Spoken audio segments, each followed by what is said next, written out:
It was a buzzworthy moment in the middle of question period. You know, I think I was pretty clear.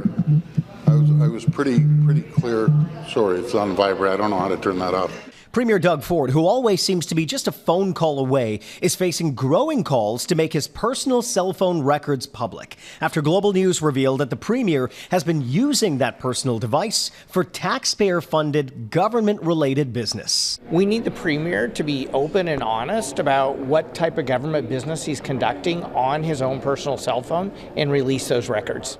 For the last few months, Global News has been engaged in a transparency battle with the province over the government-related phone calls made to and from the Premier's cell phone. Now, government lawyers are acknowledging that the Premier is always on duty, receives an overwhelming number of calls on that private cell phone, and that those calls can relate to his activities as an MPP, the head of the party, a minister, the head of cabinet, and as the Premier of Ontario. Even government members acknowledge they are asked to do government-related work when the Premier phones them up. Many of us in caucus have been on the opposite end of this, that you have to call somebody back. He's been at Walmart doing some shopping and he spoke with somebody and they want some action from a minister or from a caucus colleague.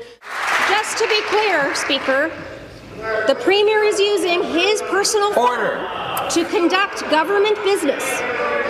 Order. On the record. But the government is now arguing that when the Premier hands out his cell phone number, 647, he's inviting people to call him on constituency matters, not government-related issues, essentially arguing that everyone who dials up Doug Ford is a constituent.